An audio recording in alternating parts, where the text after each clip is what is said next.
안녕하세요. 교육진담 수요 독서 시간 시즌 2입니다. 네, 저는 수요 독서 시간의 사회를 맡고 있는 민우입니다. 자, 여러분과 함께하는 책 동반자 곰 선생입니다. 그 멘트도 만들어 갖고 온 거예요? 어이, 잘 해줘야 돼 이거. 예. 쌤은? 동반자의 친구 채쌤입니다.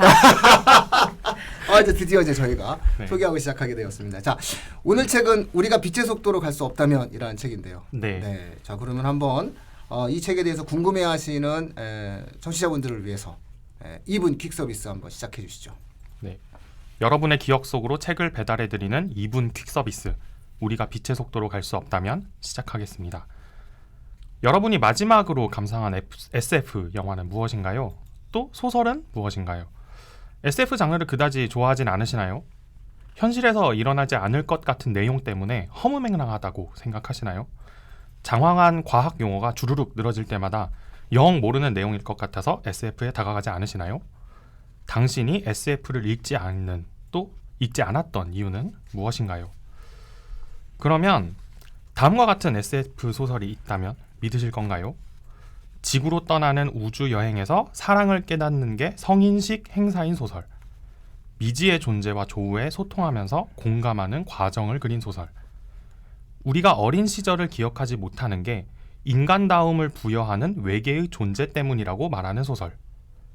더 멀리 갈 수 있는 기술의 발견 때문에 갈 수 없게 된 가까운 행성에 사는 가족을 그리워하는 소설.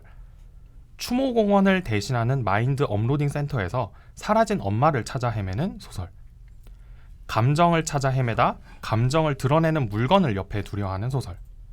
굴레를 벗어나 바다로 가버린 소수자 이모를 생각하며 우주로 나아가는 소설. 여기에 사랑, 공감, 그리움, 두려움, 상실감 같은 감정을 전면에 내세운 SF 소설이 있습니다. 2019년을 휩쓴 화제의 소설. 인터넷 서점 알라딘 선정 2019년 올해의 책. 한국 SF 소설이 쌓아올린 성과를 보여주는 따뜻한 소설. 김초엽의 단편집 우리가 빛의 속도로 갈 수 없다면입니다. 이렇게만 하면 이건 거의 그 출판사에서 상 줘야 돼요. 알라딘에서 상 주고 출판사에서 상 주고 이거 엄청난데 이거. 이 알라딘이 이제 우리나라에서는 아마존이잖아요, 그죠? 야, 굉장히 재미난 소설인가 봐요. 네. 저도 이 책을 접하게 된 계기는 선물을 받아서, 그러니까 이미 이런 소설이 히트를 쳤다는 건 이미 알고 있는 상황에서 선물을 받았는데. 누가 선물해줘요? 책은? 친구? 동반자? 아니요, 그렇진 않고요. 표정 보니까 내가 그럴 리가라는 표정.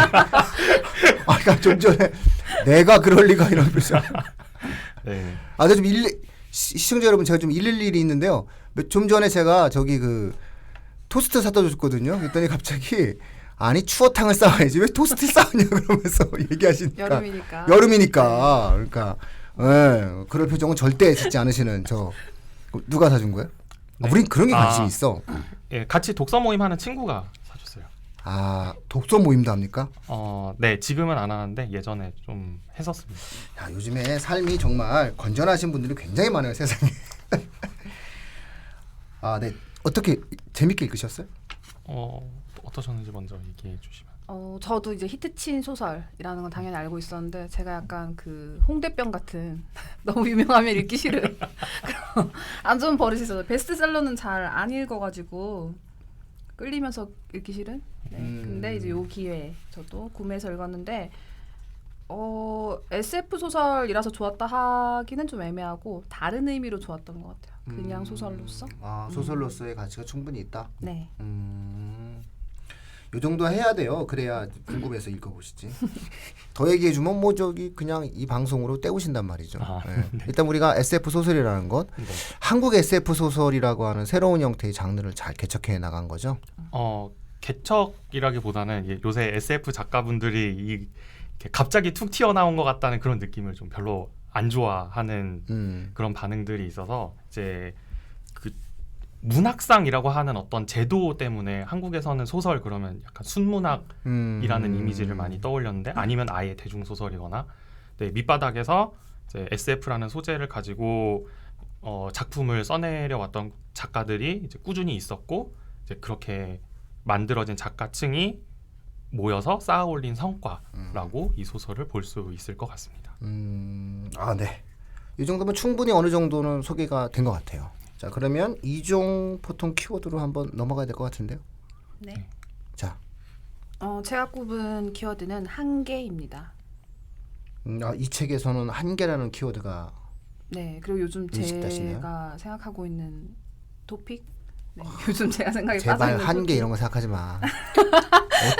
한계를 딱 생각하는 순간 그 이상이 또 나눈다니까. 아우 그러지 마세요. 네, 일단 뭐 얘기를 하자면 제가 책을 굉장히 좀 많이 팔았어요. 책이 너무 많고 이사할 때마다 감당이 안 돼서 계속 팔았는데 요즘은 다시 이제 마음이 바뀌었어요. 안 팔지 말자. 책을 왜 팔아요? 쌓아두고 갖고 다니는 거야. 너무 자가가 아니라서 자가가 아니라. 그냥 막 이렇게 쌓아두는 거야. 그러니까 책 먼저 쌓고 난 거기서 이렇게 자면 되지 왜 그래? 예?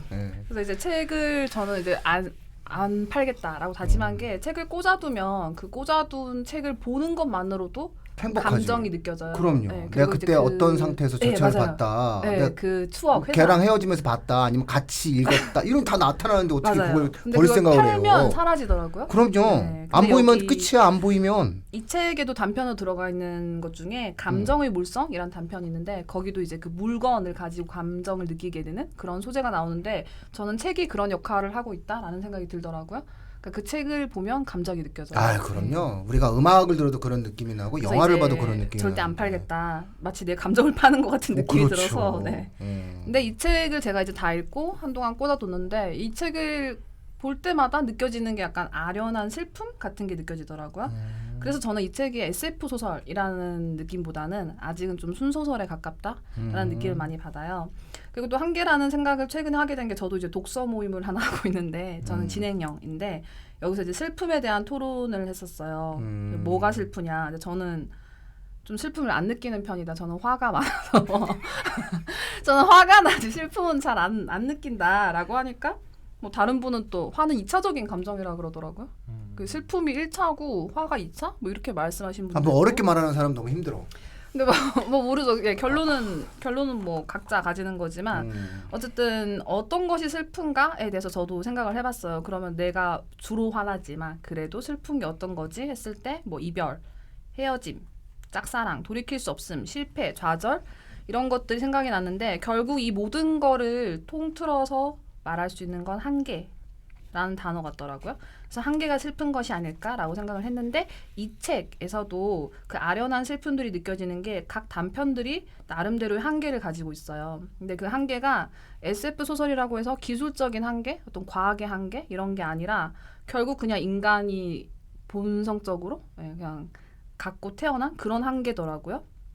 예를 들어 순례자들은 왜 돌아오지 않는가라는 작품에서는 유토피아에서도 행복할 수 없는 인간이 나오는데 왜 유토피아에서 행복할 수 없나? 인간 한계죠 이거는. 그리고 스펙트럼에서는 외계인을 이해하는 사람이 나오는데 이 사람은 정작 지구인들에게는 이해받지 못하는 그런 내용이 나오고요.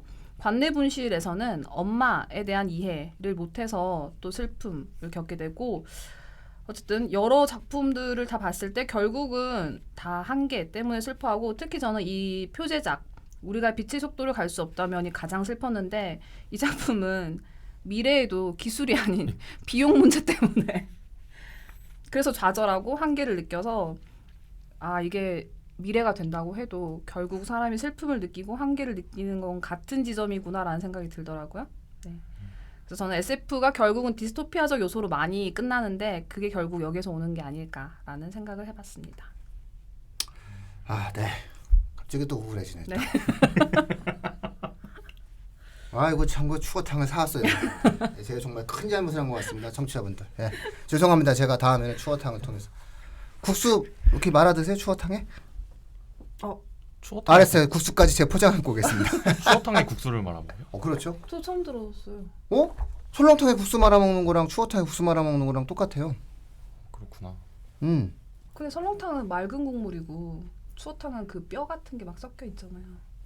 어차피 밥 말아 먹든 국수 말아 먹든 말아 먹는 건 똑같지 않나요? 해보고 싶다. 그렇죠? 네. 한계 도전하세요. 자, 우리 곰 선생님은? 네. 제가 이 소설을 읽으면서 꼽은 키워드는 감정입니다. 왜냐하면 이유는 간단한데요. 이 김초엽의 이 단편집 안에서 모든 작품들이 중심 주제로 삼는 것 중에 하나가 인간의 감정이더라고요. 그래서 말씀을 드려보면 이 감정이라고 하는 게 예전에는 뭐 비이성, 비합리적이고 인간으로서는 이제 버려야 되고 우리 이제 차근차근히 합리적으로 생각해보자 이런 식으로 우리가 흔히 담론을 이끌어 가잖아요. 이 담론은 굉장히 오래된 담론이죠. 인간의 본질은 무엇이냐라고 물어봤을 때 우리는 보통 특히 철학에서는 이성이라고 대답하는 경우가 많았다는 겁니다. 그런데 최근에 다양한 연구들이 인간이 결코 이제 합리적인 존재가 아니라는 걸 보여주고 있는 걸 우리가 알 수 있죠. 우리 저번 주에 봤었던 책, 그 운명의 과학에서도 뇌과학 연구를 해보니까 이게 합리적으로만 움직이지 않는구나라는 걸 우리가 충분히 알 수 있다라는 것이죠. 또 인간보다 훨씬 더 합리적인 존재가 출현한 것도 이런 생각에 많이 영향을 준 것 같아요. 인공지능이라고 하는. 그래서 요새 최근 한 몇십 년 동안 그 철학의 담론 안에서 인간이 뭐냐라고 물어봤을 때 이성보다는 인간에게 고유한 감정이라고 대답하는 경향이 조금씩 보이기 시작을 했어요. 그래서 인간에게 고유한 비합리적 측면이라는 거죠. 단순히 뭐 동물도 왠지 감정이 있는 것처럼 보이긴 하지만 그거 말고 인간에게 고유한 어떤 측면으로서의 감정. 특히 인간의 감정은 합리적일 수 있다라고 보는 게 이 주장을 하는 사람들의 어떤 그 태도 혹은 그 전체적인 경향인 것 같아요. 그래서 이 합리적 감정이라고 하는 거는 어떤 거냐면 내가 그냥 화가 난다고 해서 막 감정을 분출한다고 하면은 이게 합리적인 표현은 아니잖아요.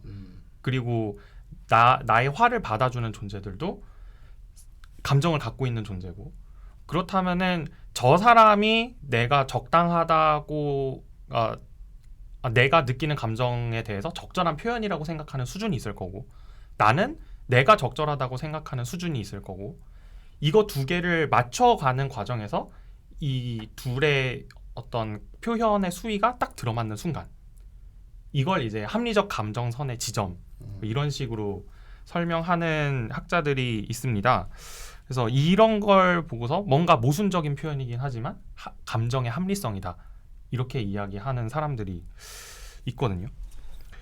근데 뭐 감정에 관해서 이 정도로 정리를 하고 이제 이 소설 안으로 들어가면은 이 김초엽의 소설 안에서 여러 가지 감정들을 다루는데 이 감정들을 맞춰가는 과정을 각기 다른 모습으로 보여주는 게 이 안에 실려 있는 단편 소설들의 특징이다라고 저는 생각을 해보았어요. 그래서 예를 들어서 그 스펙트럼이라고 하는 단편이 있는데 여기 스토리가 대강 이렇게 됩니다. 그 사고로 우주 멀리 나가게 된 인간이 어떤 행성에 가서 인간 비스무리하지만 인간은 아닌 어떤 존재들의 무리를 만나게 되거든요.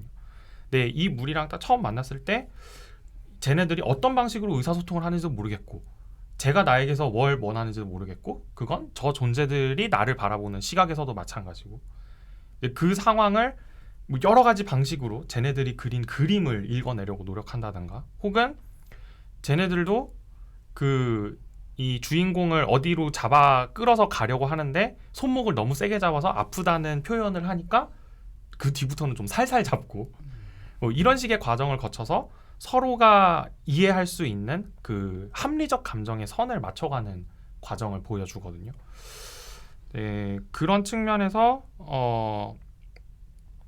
서로의 표현, 그러니까 감정의 표현을 맞춰가는 과정 이런 것들이 이 김초엽이라고 하는 작가의 소설의 줄을 이루는 것 같다라는 생각을 했습니다. 그래서 제가 생각했을 때 감정의 합리성이라고 하는 거는 말씀드렸던 것처럼 표현의 합리성인 것이죠. 그래서 인간의 다양한 네. 감정이 나온다 이런 네. 말씀을 하시는 거죠. 네. 그래서 이 책은 그런 SF 소설이라기보다는 어떤 인간의 감성, 그 다음에 인간의 한계성, 그 다음에 오늘날 이제 SF라고 하는 미래 사회를 빗대었지만 오히려 현재에 대한 인간의 이야기들을 많이 다룬 그런 소설이라고 볼 수 있겠네요. 네, 그렇게 볼 수 있겠습니다. 그래서 결국에는 우리가 수문학이라고 이야기하는 그 작품들 혹은 고전 문학이라고 부르는 작품들도 그게 고전이라고 불리는 이유 혹은 예술이라고 불리는 이유는 인간의 어떤 본질적인 측면을 다루기 때문이라고 생각을 하잖아요. 그런 측면에서 이 책에 실려 있는 작품들도 감정이라고 하는 인간의 고유한 혹은 본연의 측면을 다룬다는 점에서 이런 표현이 조금 이상하긴 하지만 SF라고 하는 이제 틀에 가둬서 볼 것이 아니라 좀 넓은 의미에서 예술의 어떤 한 방향으로서 읽으면 좋겠다라는 생각이 들었습니다. 예, 잘하면은 수능에도 나오네요. 원래 이제 최근에 어떤 내용들이 장담할 수 없는 상황들이 많다 보니까 SF가 수능에 나온다면 좀 걱정되네요. 원래 이우역의 작품을 많은 사람들은 이제 그 최초로 SF 작품으로서 한국 SF 작품으로서 수능에 나올 것이다 이렇게 많은 사람들이 예상을 하죠. 근데 이제 이우역은 좀 근데 이제 네. 이런 작품들이 있으니까 네, 그건 거죠. 그때 이거 나온다 그러면은 이제 예. 학생들이 SF 소설까지 읽어야 될 텐데. 감정이죠, 뭐 감정 한계. 그러면 그래서 뭐 쓰겠죠. 근데 어차피 꼭 책을 읽어서 문제를 푸는 건 아니니까요. 네, 그렇긴 하죠. 자, 어쨌든 우리나라에서도 새로운 형태의 SF 장르가 열렸다. 그리고 기왕의 SF 소설과는 다른 차원의 수준 높은 형태의 작품성을 갖고 있는 책이 나왔고, 네, 심지어는 베스트셀러까지 되면서 네, 장안의 히트를 쳤으니 한번 시대의 조류와 시대의 흐름에 맞춰서 사는 사람이라면 한번 읽어보시라. 뭐 이런 어떤 느낌입니다. 네, 맞습니다. 자, 그럼 이제 아이랑 투게더 시간입니다. 네. 네. 제가 가져온 작품은 영화고요. 간만에 제목은 에드 아스트라, 라틴어로 별을 향하여라는 제목입니다. 제임스 그레이 감독이고요. 브래드 피트 주연의 2019년 작품입니다. 이 작품 제가 굉장히 좋아해서 최근작인데 그렇게 유명하진 않고 아이들한테도 많이 추천했는데요. 내용을 보면 이 작품도 SF지만 본 사람들은 또 SF 아니다. 네, 이 소설과 비슷한 결이 있어가지고 일단 처음 발단을 보면 이 브래드 피트가 로이 맥브라이드라는 주인공으로 나오는데요. 초고도 대기권 안테나 설비업자입니다. 근데 이때 상황이 이제 서지 현상이라는 현상 때문에 인류가 재난에 빠지는데요.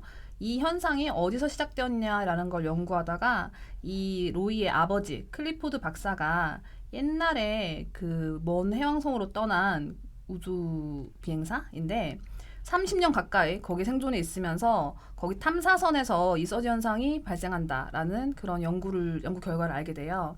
그래서 이제 이 어떤 비밀스러운 사람들이 이 로이를 불러가지고 네가 가서 달 가가지고 그 다음에 달에서 또 화성까지 몰래 가서 아버지한테 음성 메시지를 보내라. 아버지 우주선에서 지금 이런 서지 현상이 발생하고 있으니까 해결해야 한다라고 해라. 해서 이제 아들이 출발합니다. 근데 이게 뭔가 모험적이라기보다는 계속 아버지와의 관계에 대해 생각하고 아버지를 회상하고 그러니까 아버지는 지금 이 지구에서 유명 인사 영웅처럼 되어 있는 상황인데 아버지가 살아있다는 것 자체부터가 이 주인공한테는 혼란스러운 상황인데요. 이제 그런 뭐 우여곡절을 겪으면서 알게 되는 사실들이 몇 가지인데 첫 번째는 아버지가 알고 보니까 그 통신 장치를 고의로 훼손했다라는 사실을 알게 되고요. 그 다음에 그 아버지가 해양성에 30년 동안 살고 있으면서 지금 정신 이상을 겪고 있는 것 같다. 그리고 만약에 이 아들이 가서 아버지와 교신을 해서 결과가 성공적이지 않을 경우에 아들을 제거해라. 라는 것까지 이제 주인공이 알게 됩니다. 자기 자신을 제거해야 된다는 소식까지요. 근데 또 이제 모험을 하다가 또 알게 되는 사실은 알고 보니까 아버지가 그 통신장치를 고의로 훼손하는 게 왜 그러냐면 이제 같이 일하던 사람들이 프로젝트 그만두고 지구로 돌아가자. 우리 너무 오래 왔고 멀리 와 있었다 하니까 이 아버지는 원치 않아서 그 사람들과 갈등을 빚다가 그 동료들의 생명 유지 장치를 해제시키면서 살해하기에 이르렀다라는 것까지 알게 됩니다. 그래서 아버지를 계속 찾아가죠. 몰래 이제 여러 우여곡절을 겪으면서 그러다가 아버지가 탄 연구선을 결국은 핵무기로 폭파시킬 예정이라 최근 소식까지 알게 되고 이 아들은 아버지를 만나기 위해서 79일 동안 혼자 항해를 하게 됩니다. 그 끝내 아버지를 만나게 되는데 알고 보니까 이제 아버지의 의도는 아니었어요. 그러니까 지구에 뭔가 나쁜 영향을 미치고 싶다든지 서지 현상을 일으키고 싶다 하는 거 의도는 아니었지만 어쨌든 아버지가 살아있고 제정신이 아니고 아직까지 아버지는 연구를 하고 싶어하고 이런 사실들을 아버지와의 대화를 통해서 알게 되고 이제 아버지를 붙잡고 함께 돌아가자라고 하니까 아버지가 그래 하면서 결국은 돌아가지 않으려 해요. 그래서 아버지는 아들한테 나 그냥 보내줘라고 하면서 생명줄을 끊고 우주 속 심연으로 사라지는 결말을 맞게 됩니다. 근데 이 뒤에 더 얘기가 있는데 결국 이 아들이 아버지를 그렇게 떠나 보내고도 인류 이외의 지적 생명체는 존재하지 않는다라는 아버지의 연구 결과. 근데 아버지도 스스로 납득하지 않았던 그 자료들을 갖고 지구로 돌아오면서 얘기가 마무리됩니다. 아련하죠, 이것도. 자꾸 이제 아버지 아버지가 왜 이랬을까? 아, 아련하죠.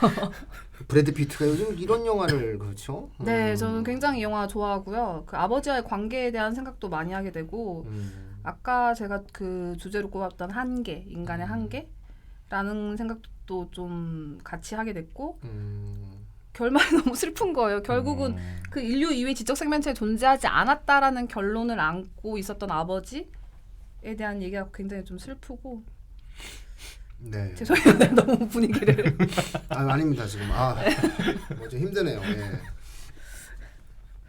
자, 빨리 분위기 바꾸겠습니다. 우리 곰 네. 선생님께서 진행하시는 아이랑 투게더는 네, 저는 넷플릭스 오리지널 드라마 시리즈인 블랙미러를 추천을 드리려고 합니다.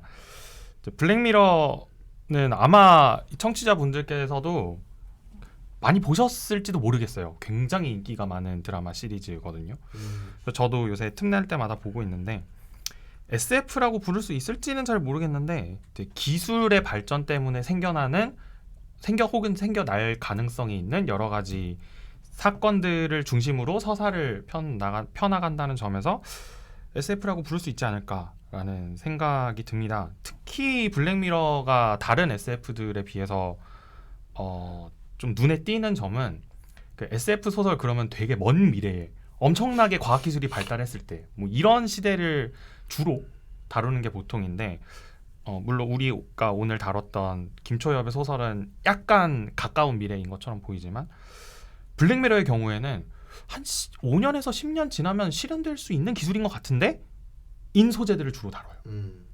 예, 그래서 저거 5년 뒤면 실제로 저런 일 벌어질 것 같은데 나는 그때 어떡하지? 라는 느낌을 주는 그 에피소드들이 굉장히 많거든요. 그래서 한번 그런 드라마를 보시고 이제 관련 기술들이 개발되고 있거나 혹은 개발되었다라는 뭐 신문 기사 같은 거를 함께 보시면서 나는 저 드라마 같은 상황에 처했을 때 어떻게 할까 혹은 어떻게 판단을 해야 될까 이런 것들을 한번 생각해 보실 기회가 되지 않을까라는 생각이 듭니다. 이게 드라마 시리즈이긴 한데 이게 계속 이어지는 건 아니고 각 에피소드가 서로 다른 이야기를 하고 있어요. 그래서 시간 나실 때마다 아무 회나 골라서 한 40분에서 1시간 정도 이렇게 차분히 보시면 아주 재미나게 이번 여름철을 보내실 수 있을 것 같습니다. 재밌는 게 뭐냐면 큰일 나는데. 전 다 봤어요. 그래요? 네. 시간이 언제 이렇게 나요? 결국 사적 삶이 별로 이렇게 많지 않네요. 독서 모임하고 블랙미러 다 보고 뭐 이걸로 이미 다 드러났어요. 추어탕 먹읍시다. 자, 그럼 이제 마무리 지으실 때가 된 것 같습니다. 그 전에 네. 그 저희가 저번 방송 때 예고를 해드릴 때 그 저희가 고전으로 네.